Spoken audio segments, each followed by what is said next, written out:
கடந்த 5 ஆண்டுகளில் ஒன்றிய அரசு மாநில பேரிடர் நிவாரணத்தின் கீழ் தமிழ்நாட்டிற்கு 6013 கோடி ரூபாயை மட்டுமே ஒதுக்கியது. ஆனால் தமிழ்நாடு அரசு 15,173 கோடி ரூபாய் நிதி ஒதுக்கியுள்ளது. இது குறிப்பிடத்தக்கது.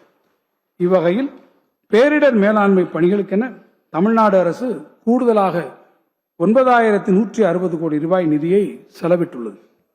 வணிகர் நலன். இந்த அரசு உறுதியளித்தபடி பெட்ரோல் விலை லிட்டருக்கு 3 ரூபாய் குறையும் வகையில் பெட்ரோல் மீதான வரி 2021 ஆண்டு முதல் குறைக்கப்பட்டது. வணிகர்கள் பயனடையும் வகையிலும் முந்தைய சட்டங்களின் கீழான வரி நிலுவைகளை வசூல் செய்திடவும் நடைமுறைப்படுத்தப்பட்ட சமாதான திட்டத்தின் கீழ் 50,000 ரூபாய்க்கு மேல் நிலுவைத் தொகை இருந்த 13,118 இனங்களில் மொத்த கேட்பு தொகையில் 772 கோடி ரூபாய் தள்ளுபடி செய்யப்பட்டு 250 கோடி ரூபாய் வசூல் செய்யப்பட்டுள்ளது. இது கடந்த காலங்களில் அறிமுகப்படுத்தப்பட்ட 6 சமாதான திட்டங்களுடன் ஒப்பிடுகையில் அதிகபட்ச வசூலான திட்டமாகும். மே திங்கள் 5ஆம் நாள் வணிகர் தினமாக இந்த அரசு அறிவித்துள்ளது. தமிழ்நாடு வணிகர் நல வாரியத்தின் மறைந்த உறுப்பினர்கள் குடும்பத்திற்கு வழங்கப்படும் குடும்ப நல உதவித்தொகை 5 லட்சம் ரூபாயாக உயர்த்தப்பட்டுள்ளது. மேலும் அந்த வாரிய உறுப்பினரின் நலனுக்காக திருமண உதவித்தொகையாக 10,000 ரூபாய் மற்றும் விபத்துக்கால இழப்பீட்டு உதவித்தொகையாக 25,000 ரூபாய் வழங்கும் 2 புதிய நலத்திட்டங்கள் நமது அரசால் அறிமுகப்படுத்தப்பட்டுள்ளன. உறுப்பினர்களின் வணிக தளங்களில் ஏற்படும் தீ விபத்திற்கு வழங்கப்பட்டு வரும் இழப்பீட்டு உதவித்தொகை 20,000 ரூபாயாகவும் உயர்த்தப்பட்டு உள்ளது. நிதி மேலாண்மை.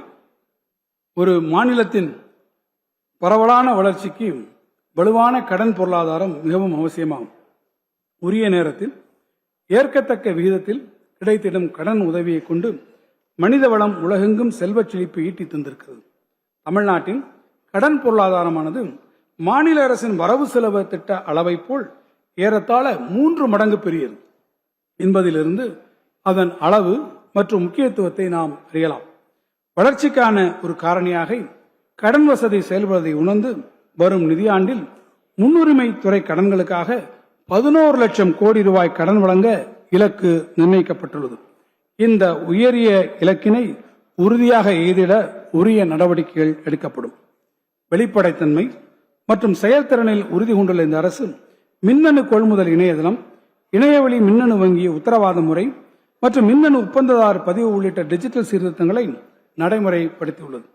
1/4/2023 முதல் கட்டாயமாக்கப்பட்டுள்ள மின்னணு கொள்முதல் இணையதளத்தின் வாயிலாக இதுவரை 4.13 லட்சம் கொள்முதல் ஒப்பந்த புள்ளிகள் கோரப்பட்டுள்ளன. இத்தகைய முன்முயற்சிகள் பொது ஒப்பந்த புள்ளிகளில் பொறுப்புடைமையை மேம்படுத்துவதோடு ஒப்பந்தங்களை இறுதி செய்வதில் ஏற்படக்கூடிய காலதாமதத்தை குறைத்தும் அவற்றுக்கான நடைமுறைகளை எளிமையாக்கியும் பணிகள் நடைபெறுவதை எளிதாக்கியுள்ளன.